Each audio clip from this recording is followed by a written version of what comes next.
everyone, welcome back to my channel and welcome to review video of Marry My Husband in Hindi. तो guys first 2 episodes देखने के बाद मैंने decide किया कि मुझे इसके ऊपर वीडियो बनाना ही है। अब मुझे लोगों को बताना है कि ये ड्रामा टोटली वर्थ वॉचिंग है after my demon, because I believe काफी लोग होंगे जो फिलहाल सिर्फ माई डीमन देख रहे होंगे और उनके पास और कोई ये ड्रामा नहीं होगा देखने के लिए। एंड बिकॉज माई डीमन अब सिर्फ 6 एपिसोड ही रह गए हैं, वो एंड होने वाला है। We got to find a new K drama to follow it and I believe कि मैरी माई हस्बैंड वो के ड्रामा बन सकता है जो हम माई डीमन के बाद देखेंगे।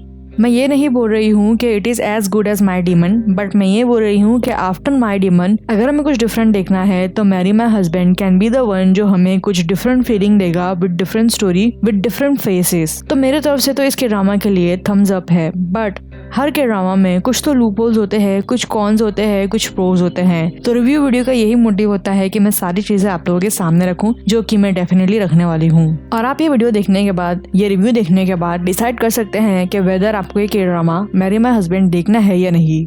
So let's begin with our main review, जिसमें मैं आपको बताऊंगी कि इस के ड्रामे में क्या अच्छा है और क्या बुरा है।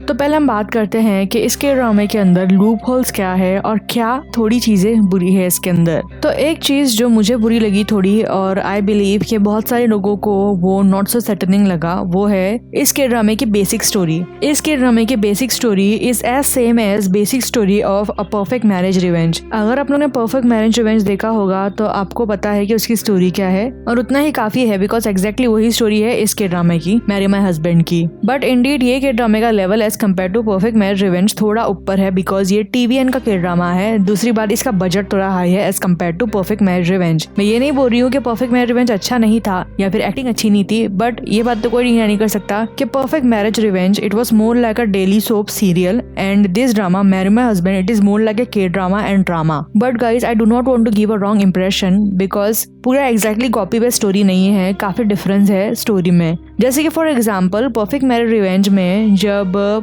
फीमेल लीड हनी जो की डेथ होती है, वो अपनी बॉडी में एग्जैक्टली 1 ईयर्स बैक उठती है, उसकी सोल 1 ईयर बैक जाके उठती है। उसे सेकंड चांस मिलता है उसकी लाइफ में चीजों को करेक्ट करने का, रिवेंज लेने का। और जब वो रिवेंज लेना स्टार्ट करती है, वो अपनी मर्जी से कुछ भी करती है to get her revenge in disordered sense. मतलब वो कुछ भी कर सकती है वो 1 साल के अंदर। बट यहाँ पर ऐसा नहीं है, मेरे में हस्बैंड की स्टोरी कुछ अलग है यहाँ पर, जो कि मुझे ऐसा लगता है कि प्लस पॉइंट है इस के ड्रामे की स्टोरी का। तो इस के ड्रामे की female lead Kong Ji von का जब मर्डर होता है, वो 10 ईयर्स बैक अपनी बॉडी में वापस से उठती है और उसके बाद अब 10 ईयर्स है। बट परफेक्ट मैरिज रिवेंज में हुआ ये था कि वो डिसऑर्डेड वे में कुछ भी करती है रिवेंज लेने का, whereas marry my husband में ऐसा नहीं हुआ है। इसके ड्रामे की स्टोरी ये है कि जो 10 साल के अंदर हुआ था वही चीजें रिपीट होगी, वही सेम मैनर में। बस कांग जी वॉन को अगर रिवेंज लेना है तो उसके साथ जो हुआ था 10 साल के अंदर वो किसी और के साथ होना चाहिए। इन सिंपल वर्ड्स, उसका फेट कोई और लेना चाहिए, तो ही उसको रिवेंज मिल पाएगा और मे बी शायद उसका फ्यूचर चेंज हो पाएगा।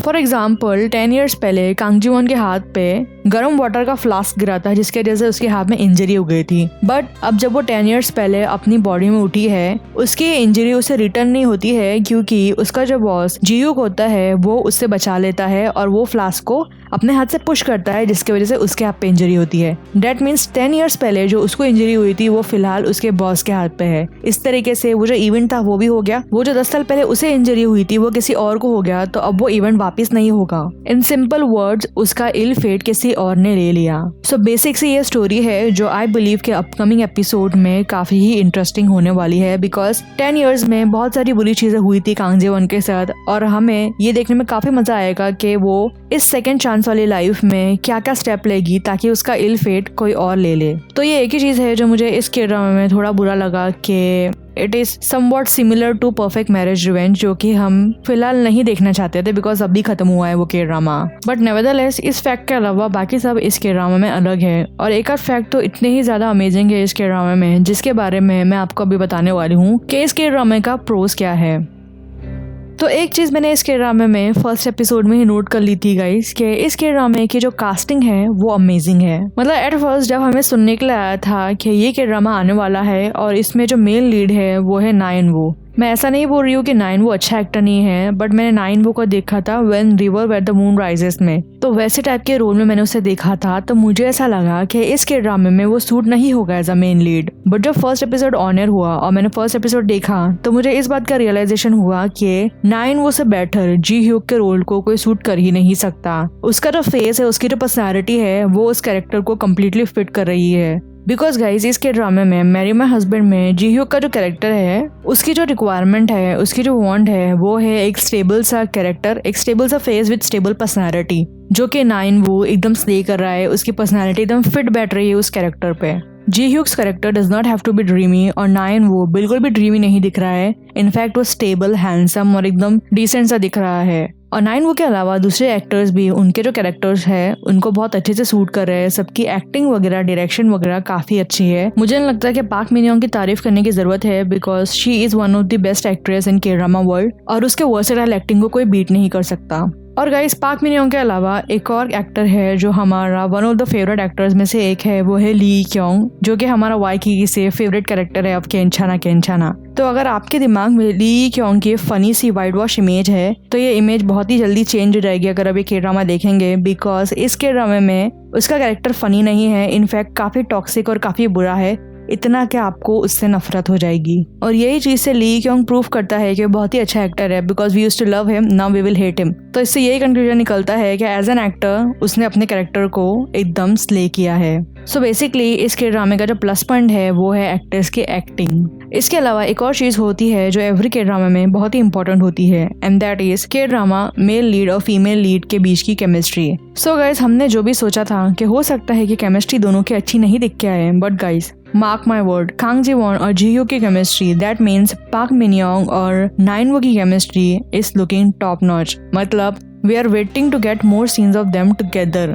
फर्स्ट 2 एपिसोड्स में जी वॉन और जी ह्यूक के इतने सारे सीन्स नहीं है, हमें ज्यादा सीन्स देखने के लिए नहीं मिले हैं, और लोग की केमिस्ट्री इतनी अच्छी है कि हम K drama fans we are asking for more, हमें और सीन्स चाहिए दोनों के।